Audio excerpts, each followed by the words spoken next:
Alô, bom dia, você está no canal Professor Belém nesta quinta-feira, dia 27 de janeiro de 2022. E ontem, o embaixador norte-americano em Moscou, John Sullivan, entregou duas cartas ao Ministério de Relações Exteriores da Rússia. Duas cartas contendo o mesmo teor. Uma assinada pelos Estados Unidos, pelo governo dos Estados Unidos, e outra pela OTAN. As cartas são respostas tanto da OTAN quanto dos Estados Unidos às demandas da Rússia em relação à crise na Ucrânia. A carta não foi divulgada nem pelos Estados Unidos nem pela Rússia, mas o secretário de Estado norte-americano, Antony Blinken, disse mais ou menos o que a carta contém. Em primeiro lugar, ele destacou que a carta é assinada por Joe Biden e foi escrita pelo mesmo. Outro ponto destacado por Antony Blinken diz que o documento entregue a Moscou inclui as preocupações dos Estados Unidos e nossos aliados, disse ele, e parceiros, sobre as ações russas que prejudicam a segurança, uma avaliação inicial e pragmática das preocupações que a Rússia levantou e nossas próprias propostas de áreas onde podemos encontrar um terreno comum. Outro ponto, a resposta dos Estados Unidos foi totalmente coordenada com a Ucrânia e nossos aliados e parceiros europeus, ou seja, uma carta cujo teor é de concordância da própria Ucrânia. Outro ponto da carta, segundo Blinken, os Estados Unidos estão comprometidos em defender a soberania e a integridade territorial da Ucrânia e o direito dos Estados de escolherem suas próprias medidas de segurança. Washington age em paralelo para fortalecer a Ucrânia diante da agressão russa e enviará assistentes, não disse soldados, disse apenas assistentes, e fornecerá armas a Kiev, ou seja, continuará fornecendo armas a Kiev, já que pelo menos 3 grandes carregamentos de armamentos pesados chegaram a Kiev, foram enviados a Kiev pelos Estados Unidos. Outro ponto da carta destacado por Blinken: os Estados Unidos defenderão o princípio das portas abertas da OTAN. O princípio das portas abertas da OTAN é avançar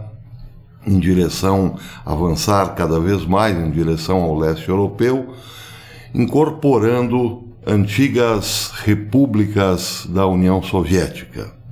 Outro ponto destacado por Blinken: os Estados Unidos entendem, melhor dizendo, que a Rússia tem suas preocupações de segurança, assim como Washington, mas ambos os lados podem negociar medidas para melhorar a segurança. Em relação à carta assinada pela OTAN, acrescentam-se novos pontos, segundo Blinken. A OTAN quer restabelecer o diálogo com a Rússia, reabrindo seus respectivos escritórios em Moscou e Bruxelas e reativando os canais de comunicação militares existentes. Ou seja, a OTAN quer praticar a política de portas abertas, ou seja, incorporar mais nações à sua organização, nações que pertenciam à União Soviética. No entanto, quer continuar tendo diálogos com Moscou, que parece aqui um tanto quanto contraditório. Em outro ponto, a carta da OTAN diz que a aliança continuará a coordenar estreitamente com a Ucrânia, bem como com todos os parceiros da OTAN, incluindo Finlândia, Suécia e Geórgia, e, claro, a União Europeia, referindo-se ao direito de cada nação escolher seus próprios arranjos de segurança, diz Stoltenberg, representante da OTAN, quem de fato assinou a carta. A Rússia, diz ele, deve retirar suas forças da Ucrânia, Geórgia e Moldávia. Bem, em resposta, a Rússia também apresentou a sua carta, com 8 tópicos e 2 observações iniciais. A primeira dessas observações estipula que ambas as partes devem agir com base nos princípios de segurança indivisíveis e não causar danos à segurança mútua.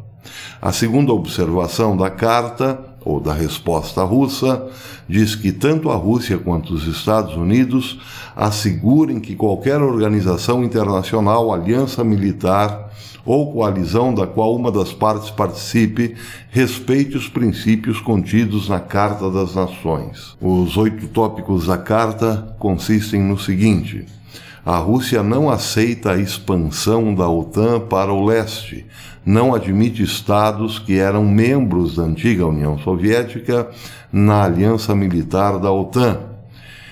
Não admite também usar o território de outros estados, de que a OTAN utilize território de outros estados para atacar outra parte.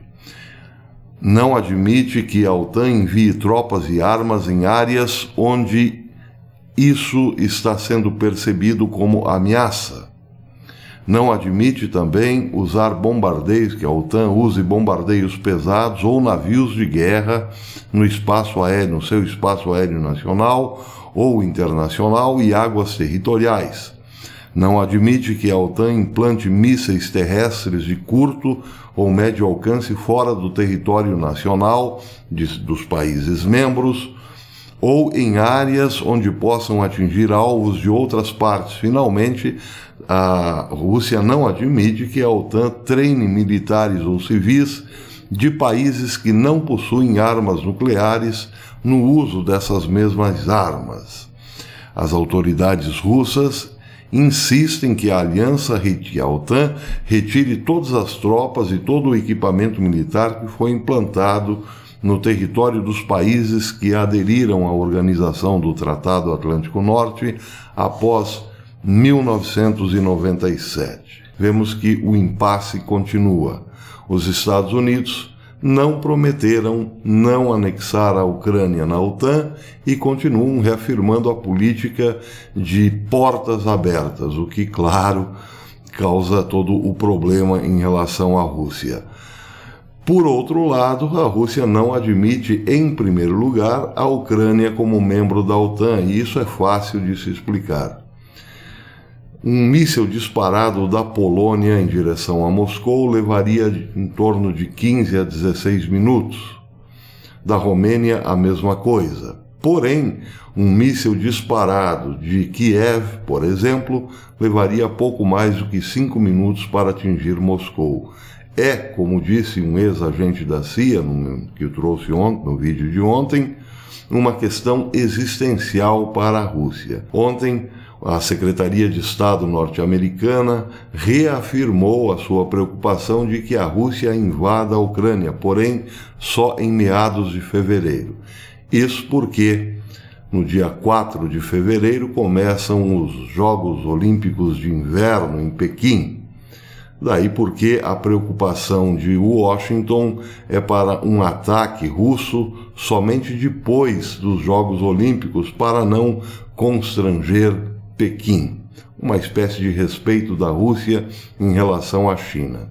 A China, que até o momento não vem se envolvendo diretamente no conflito, ontem disse através do seu chanceler que as demandas da Rússia são justas e devem ser respeitadas. Essa matéria saiu na Reuters dizendo que a preocupação de segurança russa é razoável, segundo o chanceler Wang Yi, e a Rússia deve, portanto, ser levada a sério e o problema deve ser resolvido.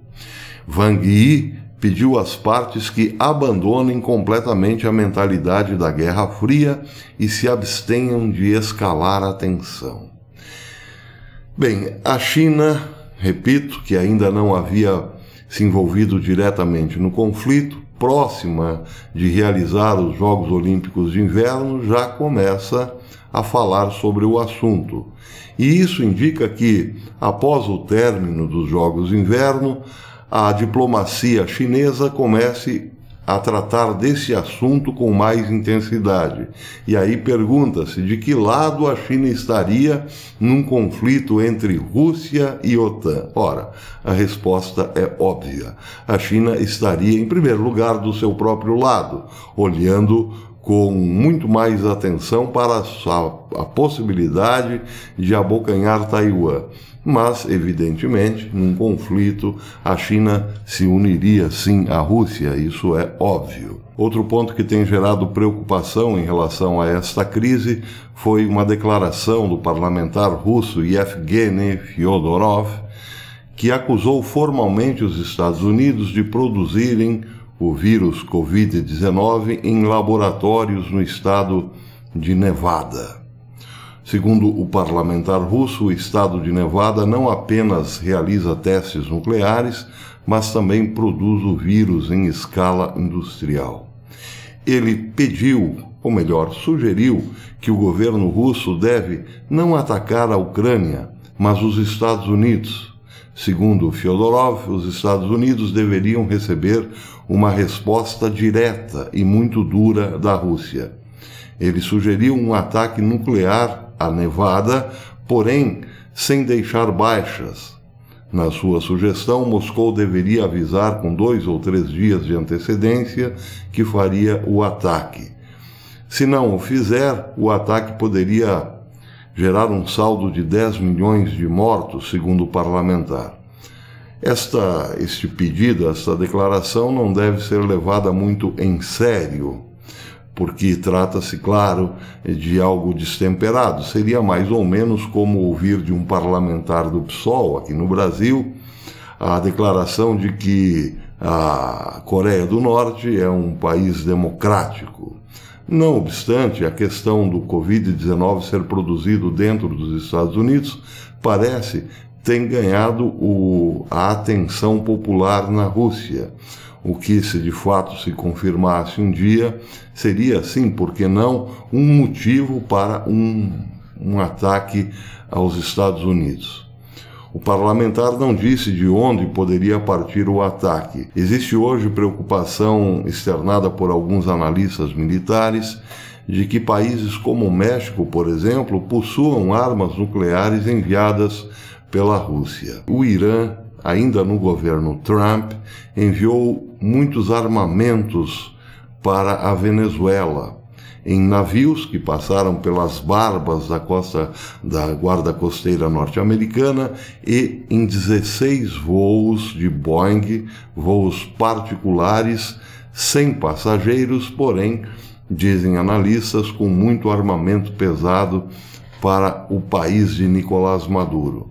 Por que não, nesse contexto, imaginar que a Rússia pudesse sim em algum momento armar pesadamente um vizinho norte-americano? Seja como for, quem pagará o preço dessa crise, como sempre, será o pacato cidadão.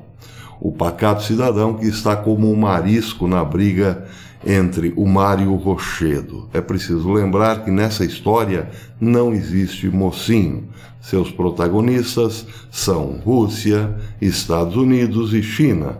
A China, embora não tenha entrado ainda efetivamente na crise, certamente o fará logo mais.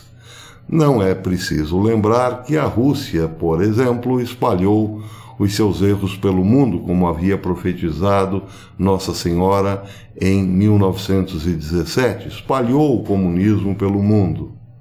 A China, para implantá-lo, gerou o saldo de 70 milhões de mortos na Revolução Cultural de Mao Tse-tung e hoje persegue minorias como os uigures, por exemplo, coloca-os em campo de concentração para trabalhos forçados e outras cocitas más, além de prejudicar a democracia em outros lugares da terra, além do seu território.